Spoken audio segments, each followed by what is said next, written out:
اے پروردگار، میں نے اپنی اولاد ایک وادی میں جہاں کھیتی نہیں تیرے عزت و ادب والے گھر کے پاس لا بسائی ہے۔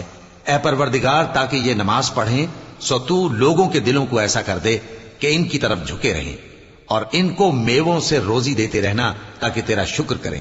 اے پروردگار، جو بات ہم چھپاتے اور جو ظاہر کرتے ہیں تو سب جانتا ہے، اور اللہ سے کوئی چیز مخفی نہیں، نہ زمین میں نہ آسمان میں۔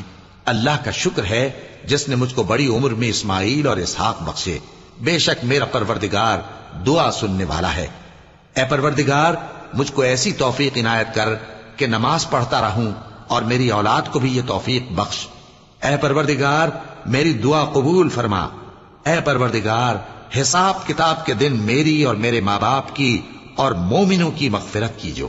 اور مومنوں، یہ نہ سمجھنا کہ یہ ظالم جو کام کر رہے ہیں اللہ ان سے بے خبر ہے، وہ ان کو اس دن تک مہلت دے رہا ہے جبکہ دہشت کے سبب آنکھیں پھٹی کی پھٹی رہ جائیں گی، اور لوگ سر اٹھائے ہوئے میدان قیامت کی طرف دوڑ رہے ہوں گے، ان کی نگاہیں خود اپنی طرف لوٹ نہ سکیں گی، اور ان کے دل مارے خوف کے ہوا ہو رہے ہوں گے۔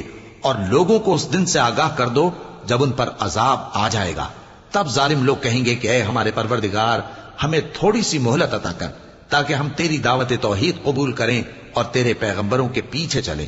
تو جواب ملے گا، کیا تم پہلے قسمیں نہیں کھایا کرتے تھے کہ تم کو اس حال سے جس میں تم ہو زوال نہیں ہوگا؟ اور جو لوگ اپنے آپ پر ظلم کرتے تھے تم ان کے مکانوں میں رہتے تھے، اور تم پر ظاہر ہو چکا تھا کہ ہم نے ان لوگوں کے ساتھ کس طرح کا معاملہ کیا تھا، اور تمہارے سمجھانے کے لیے مثالیں بیان کر دی تھی۔ اور انہوں نے بڑی بڑی تدبیریں کی، اور ان کی سب تدبیریں اللہ کے ہاں لکھی ہوئی ہیں۔ گو وہ تدبیریں ایسی غضب کی تھیں کہ ان سے پہاڑ بھی ٹل جائیں۔